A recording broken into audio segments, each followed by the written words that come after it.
Hermanos, el Señor les bendiga. Ya lo decía nuestro pastor, si hacemos mucho ejercicio en estos primeros minutos de servicio, párense, siéntense y bueno, me da mucho gusto saludarlos, verlos un domingo más, saber que usted, como yo, hemos elegido pasar nuestro domingo en la casa de Dios. Creo que es el mejor tiempo que podemos estar aquí. A los hermanos de la mañana les reconocía que a pesar de las bajas temperaturas, de que era muy temprano, pero no quiero dejar de hacerlo con ustedes también. Sé que es un gran esfuerzo de su parte, que el domingo generalmente es el día de descanso de su trabajo, es el día de estar con familia, pero qué especial que pueda estar en familia en la casa de Dios. Sé que no hay mejor lugar para nosotros y que Dios tiene el deseo de hablar a nuestra vida y sabe de lo que cada uno tenemos necesidad. Qué especial y qué particular es Dios, que si bien pudiera darnos a todos lo mismo, nos da a cada uno lo que necesitamos, porque sabe que necesitamos cosas diferentes. Así como está en su lugar, le voy a invitar a que cierre sus ojos un momento, por favor, para poner en las manos de Dios este tiempo. Señor, te damos muchas gracias por este día, por este domingo que podemos estar en tu casa. Gracias, Señor, porque a pesar de que hay muchas otras actividades y muchas otras cosas que pudiéramos estar haciendo, a ti, Señor, estuvo en tu corazón que estemos aquí para escuchar tu palabra. Yo te pido que bendigas de una forma especial, no solamente cada vida, sino cada familia que está aquí representada. Probablemente hay algún hermano o alguna hermana que el día de hoy vino solo a tu casa, pero confiamos en que tú eres fiel y que un día, Señor, él ya no vendrá solo, que su familia, sus hijos le acompañarán. Así que oramos que tú nos bendigas, que tu presencia sea con nosotros, que hables a nuestro corazón, que tu Espíritu Santo sea con nosotros, redarguyendo, haciéndonos entender, Señor, el mensaje que tú tienes para nosotros. Te pido, uses mi vida de una forma especial y que podamos irnos de este servicio grandemente bendecidos. En el nombre de Jesús, amén. Y bueno, hermanos, la palabra de la cual voy a estar hablando en esta tarde está en el Evangelio de Juan, el capítulo 14, versículo 27. Y me gustaría mucho, ahorita va a aparecer en sus pantallas, me gustaría mucho que pudiéramos leerlo todos juntos para que pudiéramos memorizarlo y repasarlo, porque lo estaremos viendo una y otra vez durante el mensaje. Así que, ¿qué le parece si a la cuenta de 3 hacemos este ejercicio y lo leemos todos juntos? ¿Ok? 1, 2, 3. La paz os dejo, mi paz os doy. Yo no os la doy como el mundo la da. No se turbe vuestro corazón ni tenga miedo. Ok. Y le decía, este capítulo 14, aunque nada más vimos el versículo 27, al inicio de todo este capítulo 14, inicia diciendo que Jesús es el camino al Padre. Nos da también la promesa del Espíritu Santo, versículos más adelante, y culmina con este versículo cuando el Señor Jesús expresa uno de los versículos que más esperanza pueden darnos. Si bien toda la Biblia está llena de una riqueza impresionante, este versículo en particular llena mucho mi corazón de esperanza y sé que también para ustedes puede ser muy esperanzador. Y es que dice, la paz os dejo, mi paz os doy. Yo no os la doy como el mundo la da. No se turbe vuestro corazón ni tenga miedo. Y para contextualizar un poco, quiero decirle que estas palabras fueron expresadas por el mismo Jesús. Si usted tiene una Biblia de esas que las palabras que dijo Jesús están con tinta roja, ¿sí saben cuáles son esas Biblias? Esas palabras específicamente aparecen con tinta roja porque fueron palabras que el propio Jesús expresó. Y las expresó justo momentos antes o poco tiempo antes de su muerte. Es decir, Jesús sabía que su momento llegaba y aún en medio del dolor, de la aflicción, de la incertidumbre, de lo que iba a acontecer, porque si bien no sabía el momento, sabía que el momento de su muerte se acortaba cada vez más, se hacía cada vez más presente. Y bueno, las palabras que Jesús expresa, dice, no se turbe vuestro corazón ni tenga miedo. Y aquí quiero hacer un pequeño paréntesis, que también se los dije a los hermanos de la mañana. Quiero hacer un pequeño paréntesis porque las palabras de Jesús dice, no se turbe vuestro corazón ni tenga miedo. Y a lo largo de la semana, cuando yo meditaba en qué iba a compartirles el día de hoy, la palabra paz daba muchas vueltas por mi cabeza y constantemente estaba la paz y la paz. Y yo meditaba y decía, bueno, pero la paz, o sea, ¿por qué no mejor esto otro? ¿Por qué no mejor esto otro? Y bueno, constantemente la palabra paz era recurrente en mi mente cuando pensaba en qué compartir.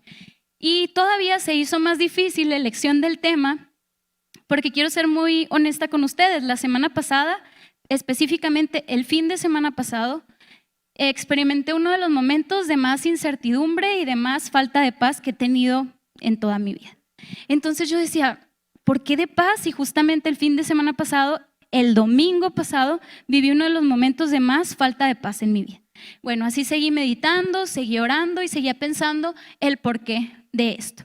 Y creí por momentos que el hecho de haber experimentado el domingo pasado un momento de tanta falta de paz, de alguna manera me descalificaba para hablar de la paz.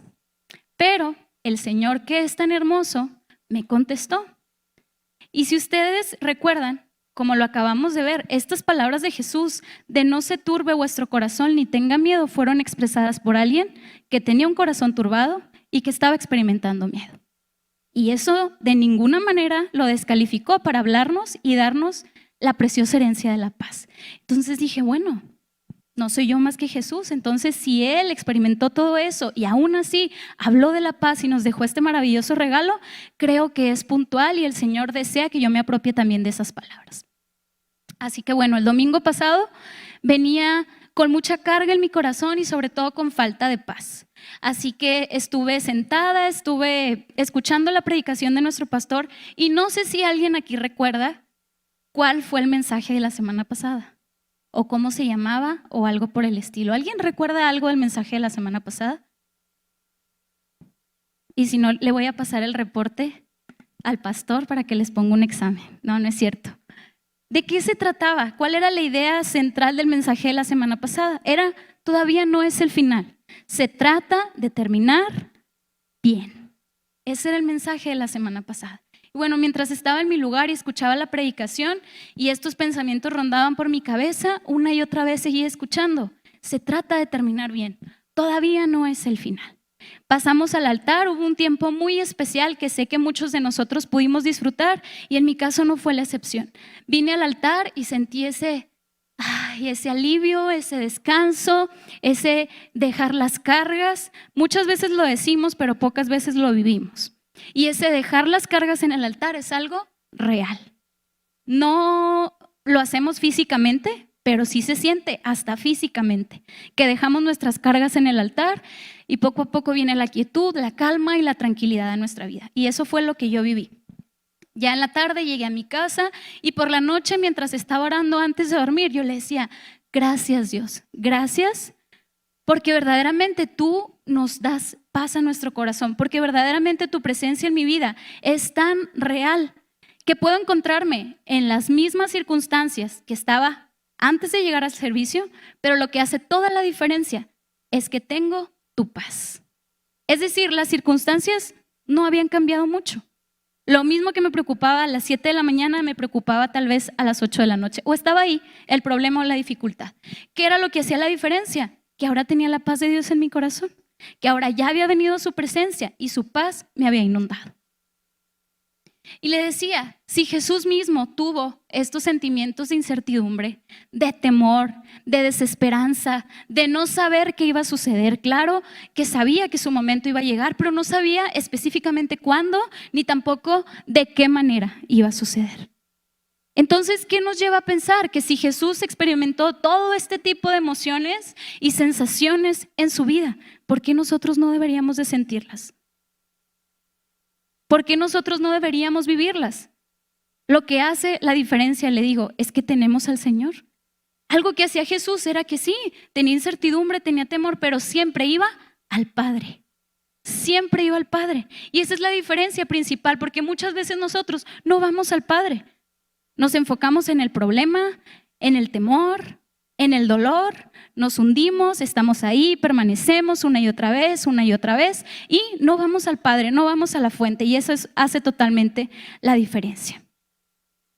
El que más turbado y atemorizado podía estar horas antes de su muerte expresó: no se turbe vuestro corazón ni tenga miedo. Así que, como ya lo dije, nos hace saber que nosotros, usted y yo, podemos apropiarnos también de esas palabras y decir: no se turbe vuestro corazón ni tenga miedo. Así que hoy quiero compartir con ustedes el tema testamento divino. Yo sé que la mayoría de nosotros sabemos o hemos escuchado que es un testamento. Y bueno, un testamento es un acto jurídico, legal, en el cual una persona deja estipulado para quién o para quiénes serán sus bienes una vez que él muera. Es decir, ahí queda: para mi hijo este carro, para mi hija esta propiedad, para mi esposa tal cosa, para mi abuelito, para mi tío, para etcétera. Ahí queda estipulado específicamente para qué persona será cada uno de sus bienes una vez que él muera. Y les decía también a los hermanos de la mañana, no sé si solamente yo, pero creo que más de alguno nos hemos imaginado esta escena en la que de repente suena nuestro teléfono, contestamos y nos dice: señorita Belén Zamora, sí, dígame, para que se presente por favor en la notaría 25 porque su tío lejano le dejó tal, tal y tal propiedad, entonces está su nombre ahí en el testamento para que venga y haga efectivo todo lo que le dejó.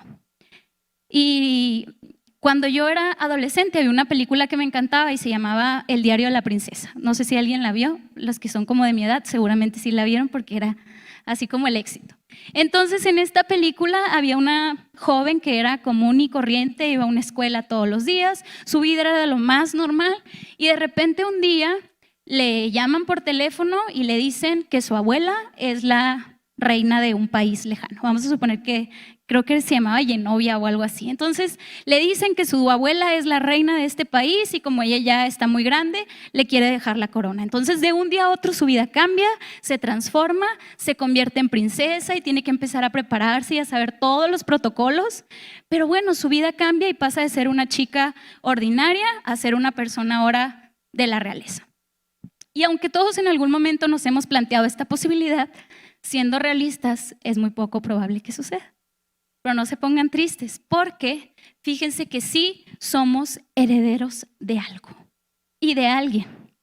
Y la mayor herencia que tenemos, además de la salvación, es que también quedó estipulado que Jesús le dice a sus discípulos en esa palabra que acabamos de leer. Poco antes de morir, Jesús les dice así, cara a cara a sus discípulos: mi paz os dejo. Como si ellos le preguntaran: Señor Jesús, tú ya vas a partir, ¿qué nos vas a dejar? No se lo preguntaron, pero él sí les dijo: mi paz os dejo.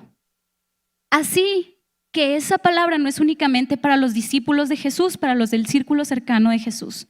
Porque bueno, una herencia material, un bien material, un patrimonio, una casa, un automóvil, usted sabe que se reparte, incluso muchas veces hay pues problemas, enemistades entre la familia y tal, y así le hayan dejado una suma importante de dinero, ese dinero tarde o temprano se termina.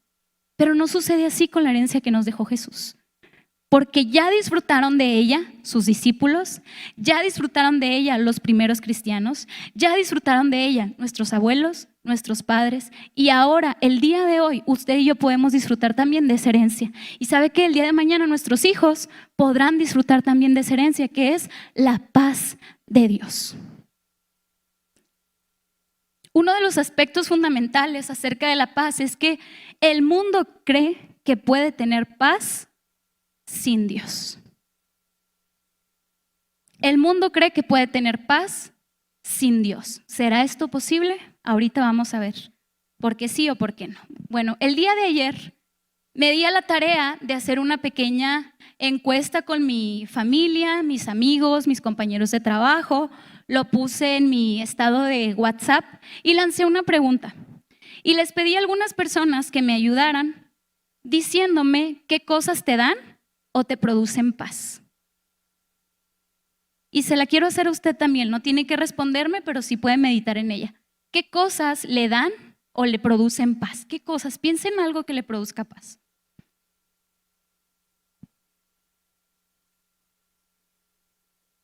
Tuve múltiples respuestas y gracias a algunos de ustedes que vieron ese estado en WhatsApp y me respondieron esa pregunta, gracias. No vamos a leer aquí sus respuestas, pero sí me gustaría decir qué encontré. Aclaro que ninguna de las respuestas que me dieron es incorrecta ni está mal. Todas las respuestas están bien. Y me encontré con que muchas personas, esto fue lo que me dijeron. Para mi paz, me dijeron algunas personas, sobre todo mi familia, yo creo que fueron las respuestas que me dieron. Para mi paz es estar de vacaciones, estar en la playa, escuchar música, el silencio. El silencio yo creo que me la dijeron como 25 mamás. La casa limpia y ordenada, tomar una taza de café, platicar con amigos, el olor a lavanda, el olor a lluvia, el sonido de la lluvia, estar en casa, estar todo el día en pijama, un día de descanso, tener a mis hijos sanos, tener las cuentas pagadas a tiempo, no tener deudas, etc. Estas fueron algunas de las respuestas que más se repitieron. Le digo, las del silencio, yo creo que todas las que me escribieron eran mamás. Y yo estoy de acuerdo con ellas. Cuando uno es mamá, el silencio es paz. Y bueno, hubo otro gran grupo de personas que me dieron otro tipo de respuestas. Las clasifiqué en estos dos grandes grupos.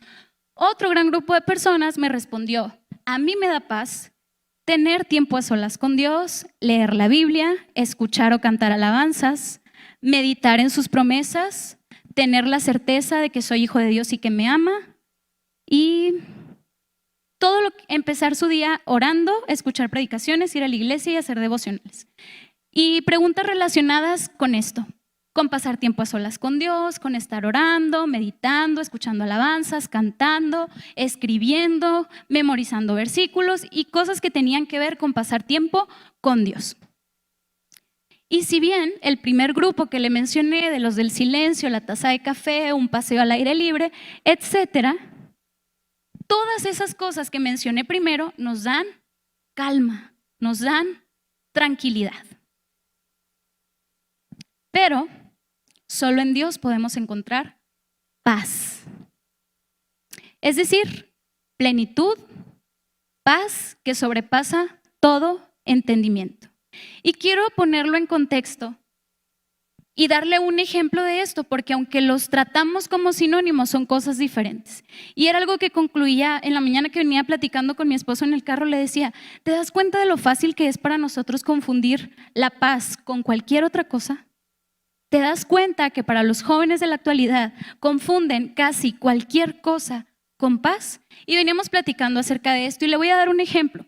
Si bien es cierto que una taza de café, un paseo al aire libre, estar en silencio, estar en casa, tener nuestra casa ordenada y limpia, son cosas que nos generan bienestar, satisfacción, son cosas que nos agradan, que nos dan algo de tranquilidad. Pero hay otro tipo de situaciones en nuestra vida, como cuando recibimos un diagnóstico médico poco alentador acerca de nuestra salud o la de algún familiar, cuando recibimos una mala noticia, cuando perdemos a un ser querido, cuando nuestra economía no nos da lo suficiente para seguir subsistiendo, cuando nuestros hijos tienen carencias. Cuando este tipo de cosas suceden, no me dejará mentir que lo que menos queremos y lo que menos buscamos es: ay, me dijeron que mi papá está hospitalizado, voy a tomarme una tacita de café. Me dijeron que mi papá está hospitalizado, voy a dar un paseo al aire libre. No. Cuando algo así nos ocurre, en lo que menos pensamos es darnos un momento de quietud, un momento como ese, que en otro tiempo podemos decir: eso me da calma. Cuando las circunstancias de nuestra vida se ponen difíciles, esas cosas, esos detalles, como una taza de café, como un paseo al aire libre, como escuchar música, no pueden satisfacer nuestra necesidad de paz. ¿Por qué? Porque la paz no se reduce únicamente a una taza de café, porque la paz no se reduce únicamente al silencio. La paz es mucho más que eso, y la paz solo se encuentra en Dios. Aquí es cuando cobra sentido el significado de la palabra paz. Y nosotros muchas veces hemos escuchado la palabra shalom, ¿verdad que sí? Ya la hemos escuchado antes, sabemos más o menos a qué hace referencia, pero yo quiero decirles que para un judío el vocablo paz viene del hebreo que usted conoce, shalom. Y esta palabra significa estar entero, estar completo y estar seguro. Shalom significa el cúmulo de bendiciones de toda clase que descienden del Padre de las luces. Así que es como si en este versículo Jesús escribiera su testamento y nos dijera a nosotros que somos sus hijos: mi paz os dejo. Esto es lo que les dejo. Esto es para ustedes.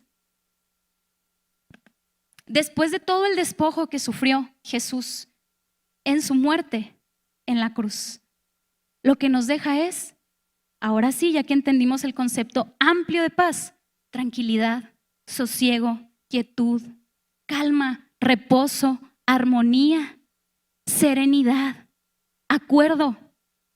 Ahora cobra sentido para nosotros, y aquí es cuando podemos decir: entonces la paz es algo más. La paz es algo diferente a lo que yo pensaba. La paz no se reduce únicamente a estas pequeñas acciones. La paz es algo mucho más grande. Y entendiendo lo anterior, podemos concluir que la paz viene del Señor. La paz no es algo que nosotros podamos adquirir ni que nosotros podamos comprar, pero ¿sabe qué? Sí lo podemos pedir y recibir. ¿Por qué? Porque Jesús ya nos lo dio.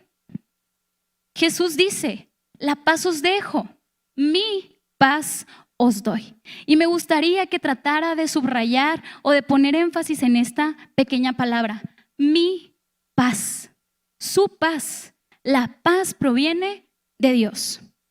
A veces creemos, hermanos, que tener paz es vivir exento de todo tipo de problemas. Que tener paz es vivir sin contratiempos, que tener paz es vivir sin dificultades, que tener paz es o se da cuando mi economía está bien, cuando no tengo problemas de salud, cuando mis hijos me obedecen a todo lo que yo les digo, cuando las cosas salen como yo quiero, cuando vivo sin contratiempos. Creemos que eso es la paz. Y déjeme decirle que no, ese es un concepto que hemos malentendido. La paz no es la ausencia de problemas en nuestra vida. La paz es invitar a Jesús a la barca cuando el viento, cuando la tormenta arrecia. Eso es paz. Invitar a Jesús a la barca cuando la tormenta está en su máximo apogeo. Fíjese qué concepto tan distinto al que nosotros tenemos. ¿Y quiénes de nosotros podemos recibir y experimentar esta paz? No sé si ustedes recuerdan los frutos del Espíritu, que son 9, o bueno, el fruto del Espíritu. Si los recuerdan, vamos a repasarlos un poquito. Me interesa el 3. Amor, gozo, paz. La paz, hermano, es parte del fruto del Espíritu. Entonces, ¿cuándo podemos experimentar esta paz? Andando en el Espíritu. ¿Y esto cómo se logra? Pasando tiempo con Dios, meditando en la palabra de Dios, teniendo comunión con Dios. No podemos tener paz. No puede nuestra alma tener paz viviendo lejos de Dios. Es imposible. Ahora bien, hay un sinfín de cosas, tanto externas como internas, que pueden perturbar nuestra paz o hacer que no tengamos paz. De las cosas externas, problemas, economía, salud y miles de cosas. Usted ya sabe cuáles. Muchísimas cosas pueden perturbarnos. Pero también hay cosas internas que no vemos, pero que son luchas y están ahí. Y son a veces más reales que las cosas que sí podemos ver. Podemos llegar a pensar: bueno, pero estas palabras son dichas por Jesús, y es que Jesús la tenía fácil. O sea, Jesús era el Hijo de Dios, entonces tenía todo resuelto. O sea, ¿qué preocupación podía tener? Nosotros leímos el versículo 14 del Evangelio de Juan, pero apenas un capítulo antes, en el capítulo 13, se mencionan 2 acontecimientos importantes. También es Jesús quien los comparte.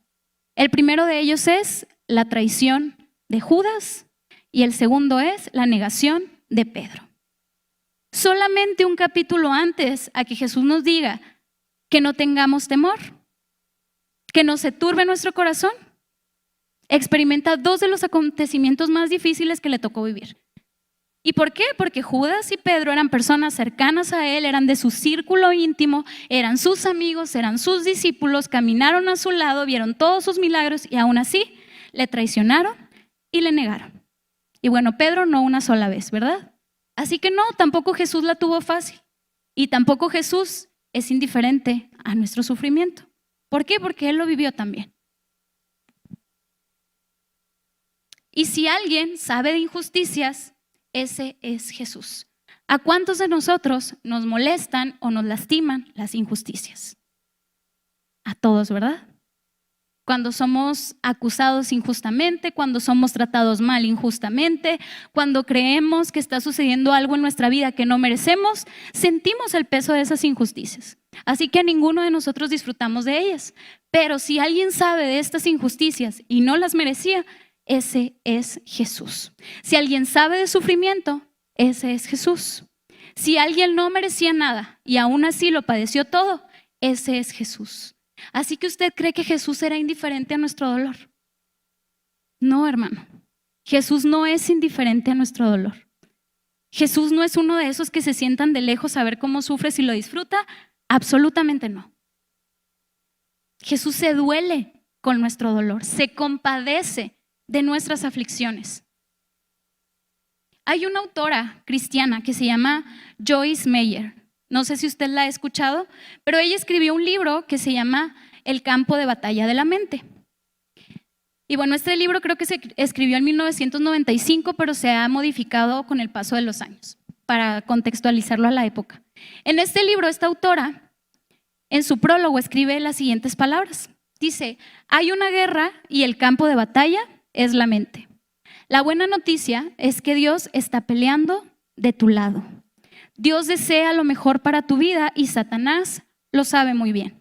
Satanás quiere derrotar al pueblo de Dios con la invención de un deliberado e ingenioso plan de engaños y mentiras. Su sutil ataque trayendo dudas a la mente, temor y paranoia pueden desgastar tu resistencia, porque Él está dispuesto a invertir todo el tiempo necesario para derrotarnos.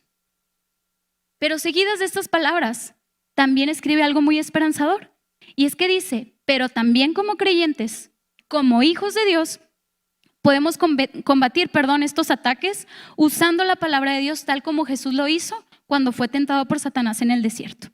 Así que viene el padecimiento, pero también viene la cura. Nos dice que sí, efectivamente, como creyentes vamos a experimentar todo tipo de malos ratos, problemas, dificultades, etcétera. Pero que podemos hacer frente a estas dificultades, sobre todo a las de la mente, ¿cómo? Combatiendo con la palabra de Dios. Hermano, en estos versículos, un poquito más adelante, que el versículo que tomamos como base, dice, pero el Espíritu Santo os recordará todo lo que os he dicho. Y no sé si a ustedes les ha pasado, pero hay momentos específicos en los que viene un versículo a nuestra mente para un momento puntual y decimos, se me vino a la mente este versículo que yo no recordaba. Ya tenía mucho que lo había leído y en este momento lo recordé. Y es que el Espíritu Santo trae a nuestra mente su palabra cuando nosotros la necesitamos y nos recuerda cosas que no recordábamos de momento. Por eso es que la palabra dice, el Espíritu Santo os recordará todo lo que os he dicho, porque el Espíritu Santo está trayendo su palabra continuamente a nuestra vida.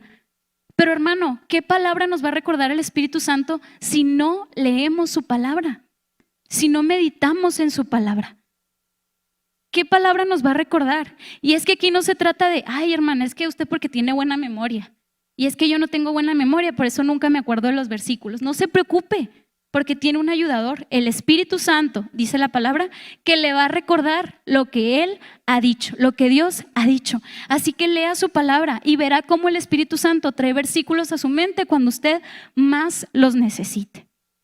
Así que ya hablamos también de que hay batallas que podemos ver, problemas que se pueden ver. Un problema económico es algo que se puede ver, un recibo no pagado es algo que se puede ver, un hijo enfermo, un familiar enfermo es algo que se puede ver. Pero acerca de las batallas que no se ven, que creo yo que son todavía más complicadas y más difíciles a veces, porque no sabemos contra qué estamos luchando, pero sí sabemos cómo podemos combatirlas. Así que la próxima vez que Satanás, que el enemigo traiga a su mente pensamientos de no puedes, no mereces, no eres digno, ¿para qué vas? Tanto tiempo yendo y nada cambia, mira, ya oraste por esto y todavía Dios no contesta, eres cristiano y estás enfermo, eres cristiano y tienes esta dificultad y todas las mentiras que el enemigo suele utilizar. Así que si usted ha escuchado alguno de estos pensamientos, ha tenido estos pensamientos recurrentes, ya sabe cómo combatirlos. No deje que hagan un nido en su cabeza. Una vez una persona me dijo, es que tu mente es como un árbol. No puedes evitar que los árboles se paren sobre un árbol, pero sí puedes evitar que hagan nido sobre él. Y dije, tiene mucho sentido. No podemos evitar que esos pensamientos negativos lleguen a nuestra mente. Lo que sí podemos evitar es que se aniden ahí, que hagan de nuestra mente su morada. Ninguno de nosotros necesitamos eso en nuestra mente. Lo que sí necesitamos es llenarnos de la palabra de Dios. Le decía, no somos herederos tal vez de una herencia física, económica, pero somos herederos del cielo. La Nueva Traducción Viviente de Juan capítulo 14, 27, de este versículo en particular, me encantan las palabras que dice. Porque dice, les dejo un regalo, paz en la mente y en el corazón. Y la paz que yo doy es un regalo que el mundo no puede dar. Así que no se angustien ni tengan miedo. Hermano, aquí dice que es un regalo, que la paz es un regalo. ¿Qué necesita usted para recibir un regalo? ¿Qué necesita para recibir un regalo? Estirar la mano y tomarlo. No necesita pagar por él, no necesita ser digno de que te den un regalo, no necesita nada, ningún esfuerzo. Para que nos den un regalo solo basta con extender la mano y tomarlo. Si fuera algo que tuviéramos que comprar, la mayoría de nosotros no tuviera la posibilidad de hacerlo.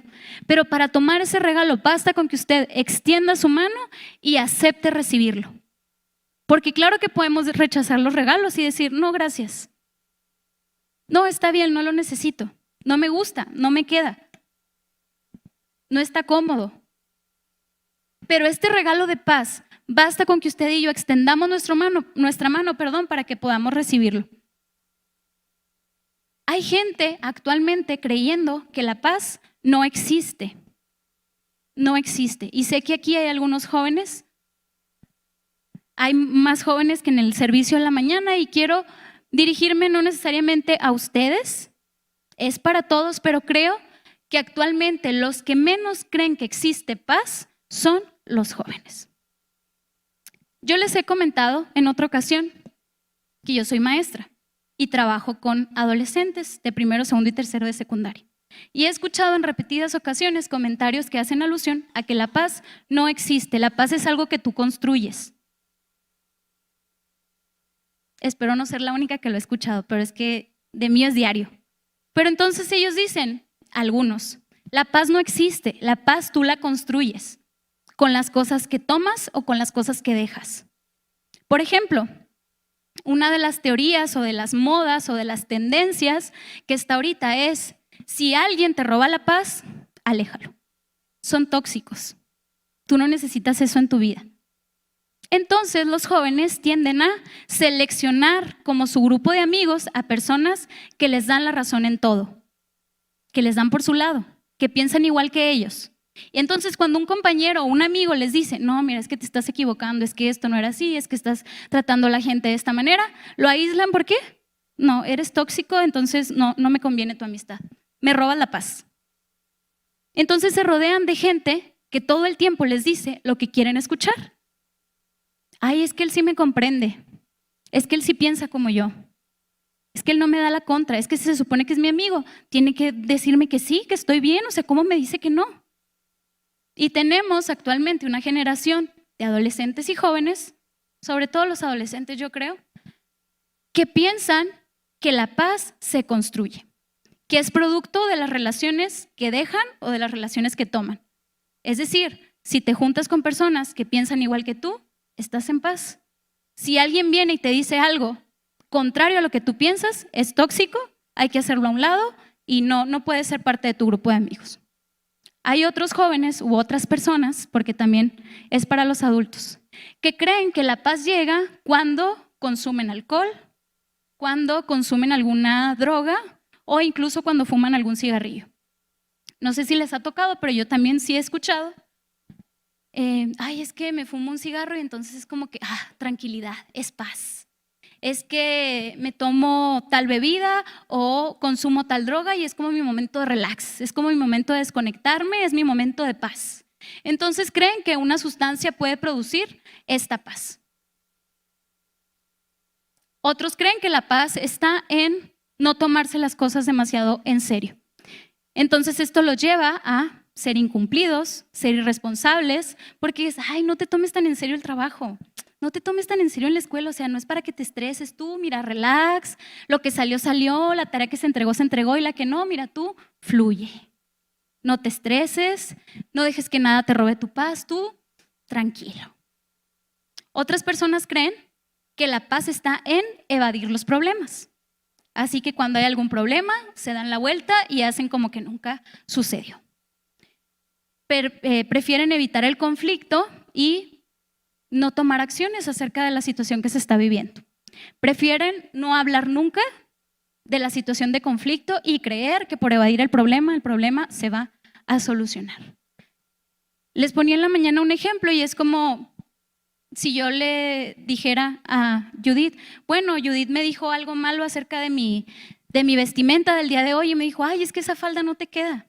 Y tal vez a mí se me hizo feo porque, ay, o sea, yo me la puse con mucho cariño, o sea, yo creí que me veía súper bien y me hizo sentir mal, pero dije, pues se la dejo pasar. Y el martes que me ve otra cosa, me vuelve a hacer otro comentario y el jueves me vuelve a hacer otro y el viernes y el sábado y así constantemente. Y yo siempre lo dejo pasar porque digo, ¿para qué hacer un problema? Es la frase favorita de los que les gusta evadir el conflicto, pues ¿para qué hacer un problema? Pero entonces llega el momento en el que fueron tantas veces, en repetidas ocasiones, es un ejemplo, hermanos, no crean que eso es caso de la vida real, es solo un ejemplo. Llegó un momento en el que ya fueron tantas veces que cuando me lo vuelve a decir, ahí sí le saco, a ver, Judy, en el año 2015, cuando yo llegué aquí, tú me dijiste esto, y en el 2016 esto, y en el 17 esto, y ya. Entonces ya no es evitar el conflicto, es sacar todo el repertorio de cosas que nos han lastimado durante muchísimos años. Cuando todo se pudo haber solucionado desde la primera vez, si de una forma madura, de una forma respetuosa y con la ayuda del Espíritu Santo le digo, ay, Judy, yo me lo había puesto con tanto cariño, o sea, yo sí creía que se me veía bien, pero bueno, sí me hiciste sentir mal, la verdad. Y ya, ella me dice, ay, no, una disculpa, de verdad no te lo dije en mala onda. Y ya, hasta ahí termina el conflicto. Pero bueno, tendemos a esconderlo debajo de la alfombra, eso que sucedió, y a creer que nunca va a pasar nada. Y lo que produce es un efecto contrario, pasa en las relaciones de pareja, pasa en las relaciones con nuestros jefes, con nuestros amigos, con nuestros hermanos, con nuestra mamá. Tendemos a esconder el problema debajo de la alfombra para que aparentemente parezca que no hay nada. Después, cuando levantamos esa alfombra, hay cosas guardadas ahí por años que pudieron haberse resuelto con una pequeña platiquita incómoda de unos 5 minutitos y ya, no trascendía eso más allá. Entonces, esa es otra idea errónea que tenemos. Evadimos el conflicto y creemos que con eso ya se solucionó todo.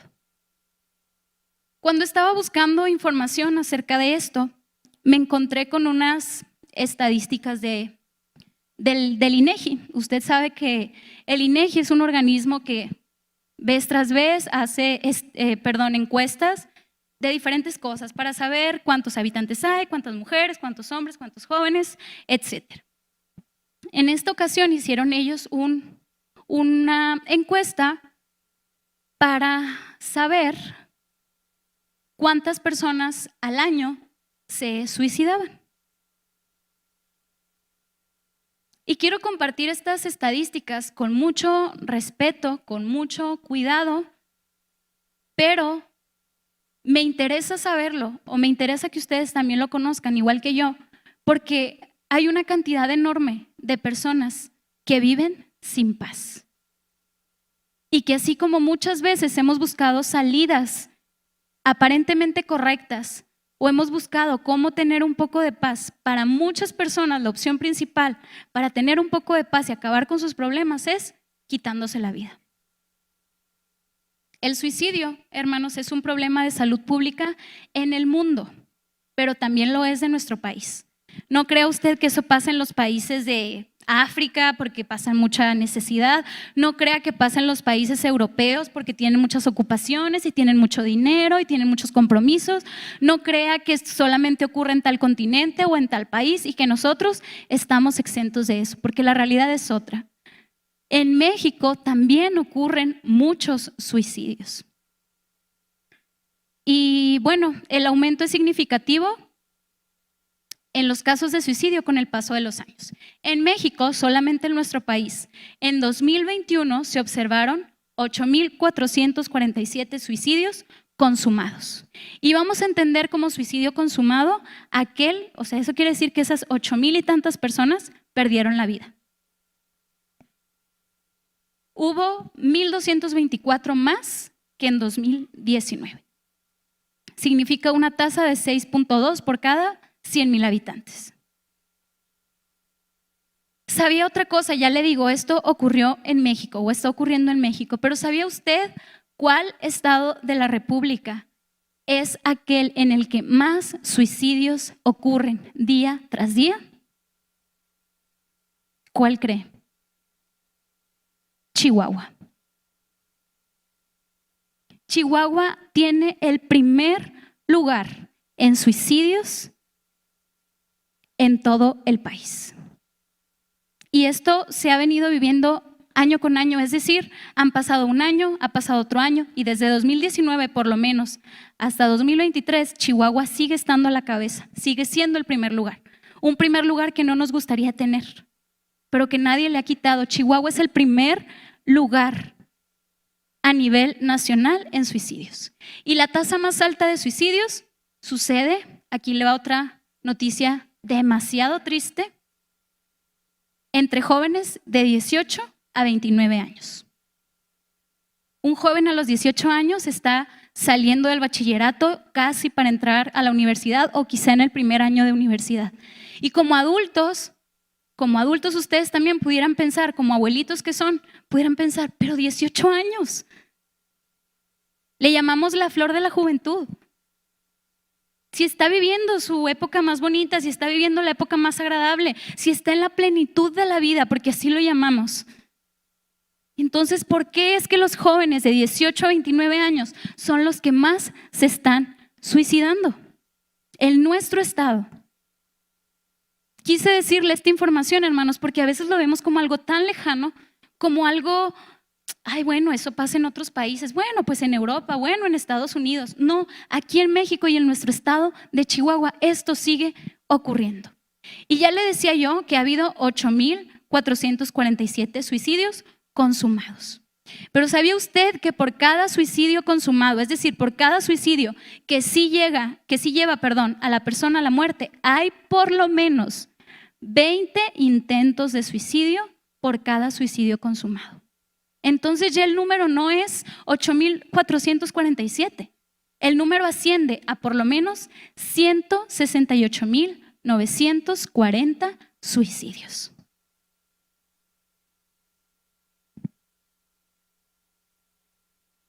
¿Se da cuenta de lo preocupante y de lo alarmante de este problema? Es aquí, hermano, donde nos ocupa saber dónde radica la paz. Y si la gente de afuera dice que la paz no existe, que la paz se crea, que uno la va construyendo con las amistades que dejo, con las amistades que toma, con irte a hacer tanto ejercicio, con ir a pilates, con ir esto, no estoy diciendo que esté mal, de ninguna manera. Lo que estoy diciendo es que la paz no está ahí, que estamos buscando la paz en los lugares equivocados, que nuestros adolescentes y nuestros jóvenes, incluso dentro de la iglesia, están buscando la paz en lugares equivocados donde nunca la van a encontrar. Pero ¿qué es lo que sí van a encontrar? Vicios, drogas, malas compañías, malos hábitos e incluso, ya lo vimos, la muerte. Seguimos buscando la paz en los lugares equivocados. Pero entonces, si la paz no existe, tal como las personas del mundo lo dicen, quiero que usted me diga, si la paz no existe, ¿cómo explicamos entonces? Porque los creyentes también tenemos problemas. Los creyentes también pasamos por dificultades, los creyentes también nos enfermamos. Los hijos de Dios pasamos por momentos tal vez de crisis económica, familiar, etcétera.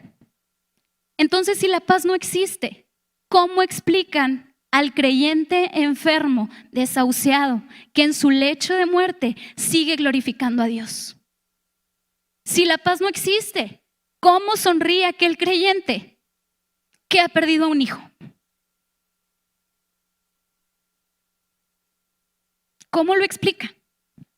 Si la paz no existe, ¿cómo es que seguimos de pie usted y yo, aun cuando hemos enfrentado tantas circunstancias difíciles? Si la paz de Dios no existe, ¿Cómo es que aquella madre que tiene un hijo en un centro de rehabilitación, viviendo en drogas, viviendo en alcoholismo, puede estar aquí alabando y bendiciendo el nombre de Dios con su mirada puesta en Jesús? Si la paz de Dios no existe, ¿cómo Pablo y Silas adoraban a Dios estando en prisión? Si la paz de Dios no existe, ¿cómo aquellos jóvenes en el horno de fuego mantenían la confianza puesta en Dios? Si la paz de Dios no existe, ¿por qué entonces usted y yo nos preguntamos, ¿cómo puedo estar tranquilo con todo esto que estoy viviendo? ¿Cómo es que sigo creyendo en Dios? ¿Cómo es que sigo de pie? ¿Cómo es que mi fe no ha flaqueado? ¿Cómo es que puedo seguir hacia adelante? ¿Cómo es que puedo tener esperanza? ¿Cómo es que puedo seguir creyendo que un día veré a mis hijos aquí? ¿Cómo? Porque la paz de Dios existe, es real. Es evidente en la vida de cada creyente, es evidente en la vida de cada hijo de Dios. Hermano, si usted el día de hoy está aquí y cada quien hemos pasado situaciones diferentes, pero si usted está aquí el día de hoy, aún con todo lo que ha vivido, es porque la paz de Dios es real en su vida. Porque ese regalo de paz está al alcance de nuestra mano y usted lo ha tomado, por eso está aquí. ¿Dónde estaríamos, hermano? ¿Dónde estaríamos si esa paz no nos hubiera inundado? ¿Dónde estaríamos? ¿Qué sería de nosotros? La paz existe y Dios nos la da, nos la extiende. Le decía solo que la hemos buscado en cosas incorrectas. Así que yo le invito a que regresemos al lugar de descanso. Sé que aquí hay papás atribulados y cargados por situaciones diversas que están viviendo con sus hijos. Porque ahora que soy mamá entiendo que hay muchas situaciones que no son nuestras como tal, pero que nuestros hijos están viviendo y que nos duele el doble o el triple.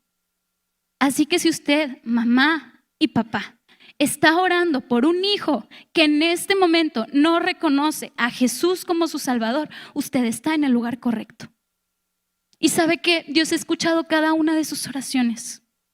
Amado hermano, si usted está orando por esa enfermedad que aún no ha sido sanada, usted está en el lugar correcto. Dios ha escuchado su oración y Dios no es indiferente. Hay un himno muy hermoso que es antiguo que menciona unas palabras tan, pero tan valiosas y tan especiales. Y me gustaría leerle una estrofa y el verso de este himno que habla precisamente acerca de la paz. Este himno dice lo siguiente: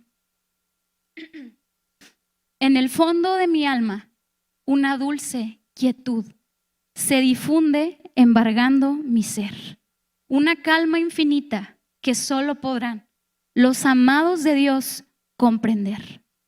Paz, paz, cuán dulce paz es aquella que el Padre me da. Yo le ruego que inunde por siempre mi ser en sus ondas de amor celestial. Qué tesoro yo tengo en la paz que me dio y en el fondo de mi alma de estar, tan segura que nadie quitarla podrá mientras miro los años pasar. Un creyente con paz, hermano, no es aquel que ignora sus problemas. Un creyente con paz no es aquel que huye de las dificultades, que ve la dificultad y le saca la vuelta. Un creyente con paz no es aquel que tiene siempre una sonrisa en la cara y que le dice a todos que todo está bien todo el tiempo. Un creyente con paz es aquel que invita a Jesús a la barca cuando la tormenta arrecia. Un creyente con paz es aquel que mantiene los ojos puestos en su Salvador, aun cuando no entiende el porqué de sus grandes luchas. Un creyente con paz no es aquel que no se enferma, sino aquel que sabe que su vida es el Señor. Un creyente con paz no es aquel que nunca tiene miedo, es aquel que tiene miedo, pero a pesar de eso sabe que no hay nadie más grande y que no hay nadie más poderoso y que no hay nadie que no hay absolutamente nada ni nadie que pueda separarlo del amor de Dios. Así que no se trata de si tenemos miedo o no tenemos. No se trata de si tenemos problemas o no los tenemos. Un creyente con paz en el corazón es aquel que a pesar de las dificultades de la vida se mantiene como viendo al invisible. Quisiera cerrar este tiempo leyéndole un versículo que se encuentra en 2 de Corintios, capítulo 4, versículo 7 al 9. Usted ha escuchado estos versículos, pero nos hacen mucho sentido ahora que hablamos de paz. Estos versículos dicen lo siguiente: pero tenemos este tesoro en vasos de barro, para que la excelencia del poder sea de Dios y no de nosotros, que estamos atribulados en todo, mas no angustiados, en apuros, mas no desesperados, perseguidos, mas no desamparados, derribados, pero no destruidos. Si usted lee estas líneas, aquí no dice el creyente que nunca está atribulado, el creyente que nunca está intranquilo, el creyente que no está en apuros, ni angustiado, ni desesperado, ni perseguido, ni desamparado. No, dando por hecho que nosotros como hijos de Dios viviremos alguna de estas condiciones, que en algún momento de nuestra vida estaremos atribulados, que en algún momento de nuestra vida estaremos en apuros, que en algún momento de nuestra vida nos sentiremos perseguidos, desamparados o derribados. Pero para cada una de ellas hay siempre una esperanza. Sí, puedes sentirte atribulado, puedes sentirte en apuros, pero no desesperado. Puedes sentirte perseguido, pero nunca estás desamparado. Puedes sentirte derribado en el piso, sin fuerzas, pero no destruido. Todavía hay algo que el Señor puede tomar para hacer algo mucho más grande. Tal vez, dice la palabra, somos vasijas de barro. Probablemente ahora no se sienta como una vasija de barro, porque hay momentos en nuestra vida en que más que una vasija parecemos polvito de barro y estamos completamente deshechos. O en muchos pedazos o nos falta alguno, tal vez nuestra vasija de barro tiene alguna cuarteadura. Pero ¿sabe qué? Aún en esos momentos el alfarero está dándonos forma. El alfarero está moldeándonos. Así que no perdemos la esperanza, porque aún con las dificultades, con las cuarteaduras, con los fragmentos que su vasija ya no tiene, aún así sigue estando en manos del alfarero. Y en esas manos, estando en esas manos, usted no corre peligro. Está en las mejores manos. ¿En qué otras manos desearíamos estar sino en las manos del alfarero? Le voy a invitar a que se ponga de pie, por favor. Yo sé que todos aquí, porque estoy convencida de que nadie aquí podemos decir paz. Bueno, pero yo no necesito paz. Todos aquí necesitamos paz. Todos aquí necesitamos su paz en nuestra vida. Dificultades siempre habrá, pero su poder no cambia. Su poder no cambia y es el mismo. Y si usted el día de hoy viene necesitado de paz o necesita paz, tal vez en este momento no esté viviendo una prueba, pero no sabemos el día de mañana. Y no es que nosotros lo deseemos, es que la vida es así en ocasiones. Así, hermano, que yo le invito a que usted tome ese regalo. No desprecie ese regalo. Solo extienda su mano y tómelo. No necesita hacer nada más. Lo único que usted necesita para tener paz en la mente y en el corazón es tomar ese regalo. Decirle a Dios: yo quiero ese regalo. Tú me lo dejaste, yo lo quiero, yo lo necesito, Señor. Le voy a invitar a que venga a este altar. Si usted tiene a sus hijos jóvenes, me gustaría mucho que pudiera traerlos para que pudiéramos orar por ellos. Paz en la tormenta,